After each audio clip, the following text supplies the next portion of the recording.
Moving on to the category of wars and rumors of wars. In Revelation chapter 6 verse 4 we can read that there went out another horse that was red, and power was given to him that sat thereon to take peace from the earth, and that they should kill one another. In Matthew chapter 24:6 we are told, you shall hear of wars and rumors of wars. Nation shall rise against nation, and kingdom against kingdom. In Luke chapter 21 verse 9, but you shall hear of wars and commotions. Be not terrified, for these things must first come to pass. And again, I want to emphasize that word must. That Jesus, our Lord, told us that these things must first come to pass before the end of the world comes. Now, the following reports confirm that wars and rumors of wars are aplenty in the world today. Peace is being taken from the earth, more so on a daily basis. This process seems to have been greatly accelerated since the beginning of 2011, with protests, revolutions in the Arab world, protests in Europe, Asia, civil war in Libya and Ivory Coast, and such peace removal events taking place all around the world.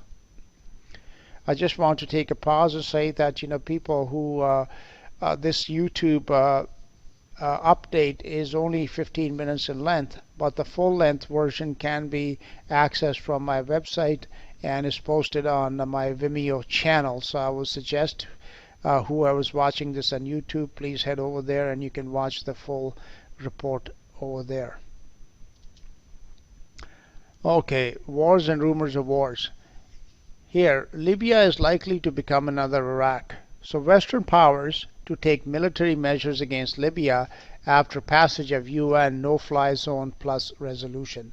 So after a couple of weeks of bickering, the United Nations has passed the no-fly, the so-called no-fly zone, but it's much more than a no-fly zone because it also authorizes any necessary measures, meaning they can take military action, go in there and basically destroy what was one of the most stable and prosperous countries in all of Africa.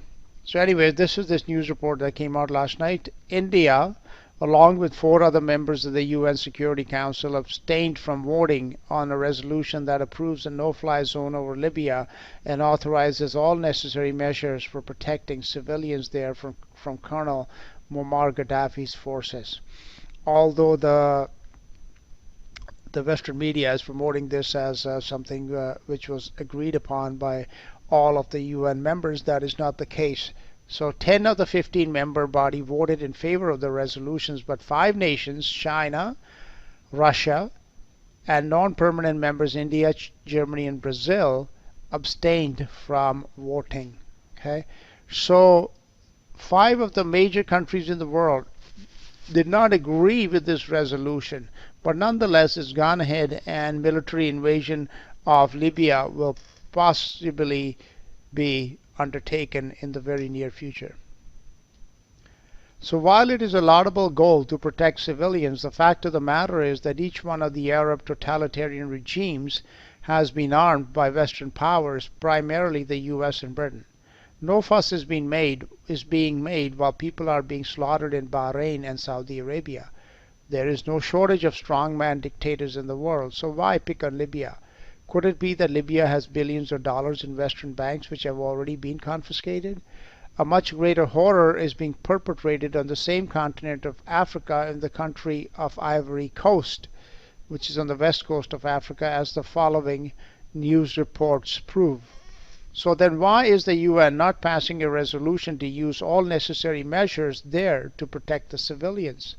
Why then not go and remove all totalitarian regimes in the world, beginning with China? That is my question, and the question that many other people in the world are asking today. So here's this news report from New York Times. In Ivory Coast, an autocrat's desperate bid to hang on to power has led to unspeakable atrocities and hundreds of deaths. Hundreds of thousands of people have been driven from their homes. The international community must quickly move to halt this terror. See, this has been going on a lot longer in Ivory Coast than in Libya, yet the international community has done nothing to halt it. CNN and other Western media has not painted this autocrat as a monster as they do with Gaddafi. And from where did the Americans or the Brits or any other nation get the authority to start removing regimes that no longer suit their purposes and which in most cases were installed by by these powers in the first place?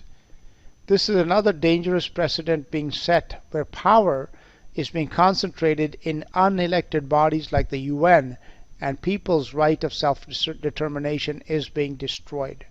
I do not believe the majority of people in Libya want to see Gaddafi go. And despite his real or perceived shortcomings, Libya is one of the more prosperous nations in Africa and was very stable till this unrest was fomented there by unknown elements. And here's a headline from BBC: Libya airstrikes could start within hours of resolution. And I saw video reports which are not coming from CNN or BBC, but from some other sources. And they, people in Tripoli and in Libya, they don't want this. They don't want UN intervention. They don't want Western intervention. They just want this to be decided and settled in their own country. And I think that is the right course of action. The latest draft I have seen goes well beyond. This is the report from BBC. This writer is writing that the latest draft I have seen goes well beyond calling for a no-fly zone. It says that the Arab League, individual nations, and organizations like NATO are authorized to take all necessary measures. Authorized by whom? To protect civilians and civilian populated areas under threat, including Benghazi, while excluding an occupation force. Never works like the way it's made to sound. That is just a sad fact. I'm told the first strikes will be unilateral, ones by British and French aircraft. So, I mean, it has already been planned. And as soon as this resolution goes, so fly the planes and start bombing the heck out of Libya. They could be in the air within hours. It is likely five Arab air forces will also take part. Hillary Clinton has said it will mean bombing Libyan air defenses. NATO will step up if asked, but could take a while. I pity the poor Libyans. What they thought they were getting was freedom. What is coming their way are bombs, and these bombs are far bigger than Gaddafi's. Just ask the Iraqis. Here's more wars and rumors of war news. Middle East unrest. This is a headline from BBC. Middle East unrest. Syria arrests Damascus protesters. At least 35 people have been arrested after they defied a ban on demonstrations and protested in the Syrian capital, reports say. About 150 people had gathered near the Interior Ministry demanding the release of political prisoners. It follows Tuesday's Day of Rage when hundreds calling for democracy protested in Damascus and Aleppo. The next one is in Yemen. Yemen forces fire on protesters. This is also from BBC. At least 30 anti-government protesters are shot dead and dozens wounded when Yemeni forces opened fire on a demonstration in the capital. So what next? They're going to go into Yemen now and bring democracy there as they did in Iraq and Afghanistan?